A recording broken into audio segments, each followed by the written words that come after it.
Well, I guess this is where I want to start the video. Um, this one, I guess I'm going to talk.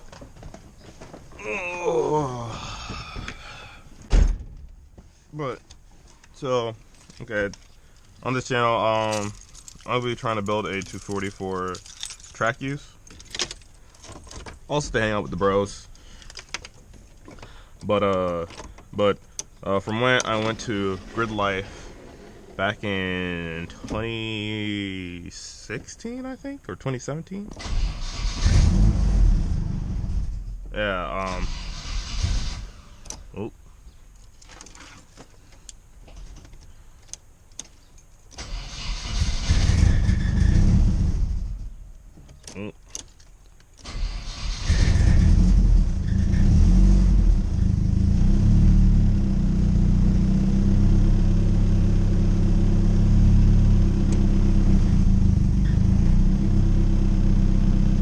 So back when I went to Grid Life in 2016, I absolutely just wanted to do it. So in that couple span of years, I've just been driving. Well, first year I got the car, I was super excited. I was just mainly fixing like little stuff, and then like that year I was just so, like it started smoking really bad, in which like I realized that there was an temp sensor in the motor, and that was probably why. So the motor was fine, but the head was actually lifted. So not lifted, but it was warped like really bad. So I ended up buying a, well, I had another head because this isn't my first 240, this is like my second one. This is my second 240, and brain fart. This is my second 240 that I've owned. First one was really crappy. I kind of like bought it off of what is it called, off of Spur. Like I only bought it because I really wanted a 240. This is like when I first got into cars. And so this time around, I'm probably gonna, like, you know, cut to a point where this is the second 240. Went over to Ohio because my first one I actually sold, and I was like, I was just through with it. I was just like, when people said, oh, I didn't have the experience that I have today, maybe I would have fixed it, but this one was more better of a deal. It had like a little, like some stuff done, like had solid rear bushings in the subframe, a couple other things actually. It was just clean. The rear interior was already stripped out. I was going to do that before, and I was like, oh, that's already done. This one didn't really have rust. It had like one square, like little square of rust, like down over there. Like it's basically underneath the seat that I had to like fix one of these days. But other than that, it was just completely fine. So clean KA, clean everything. Didn't leak oil.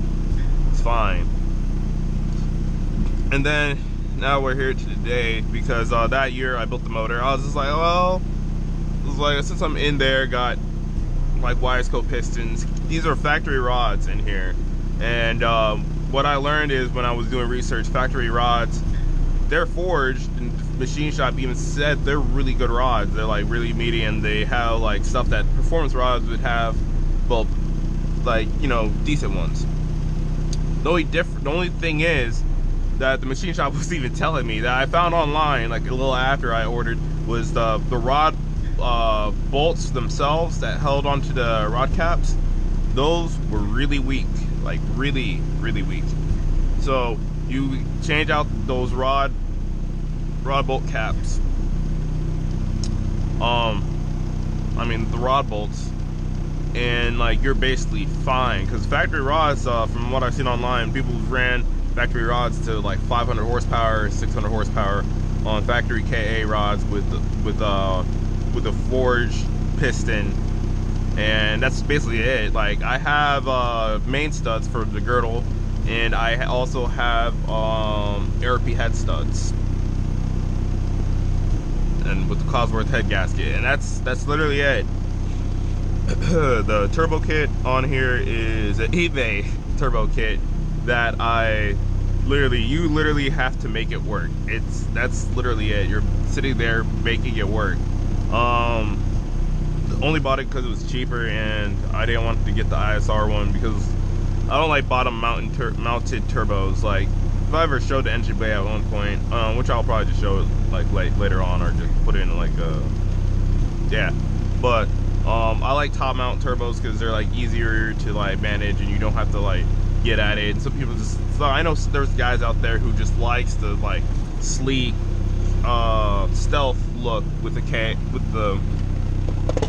with the like setup where you can't really tell.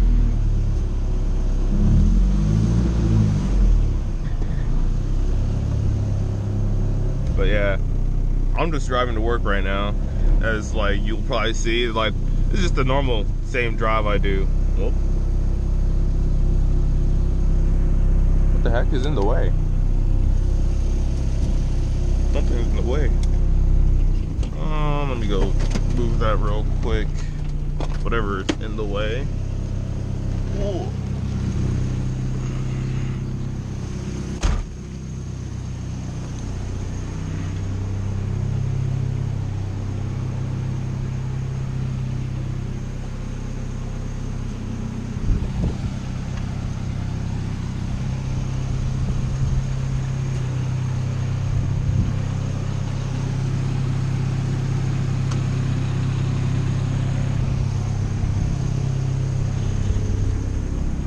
Something's in the way.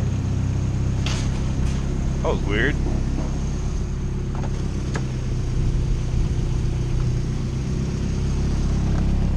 Oh.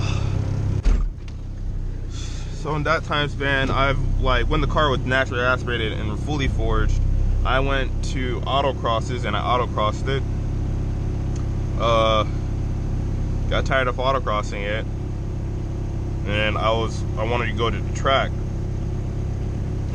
But I should just like kept it at like naturally aspirated power, but I just wanted a little more. Like right now the car is running on 12 psi, I believe, if I'm correct. Like this is just on the high boost setting. Like the low boost setting, of course, it's just gonna be 8 psi. But right now it's running on high boost, so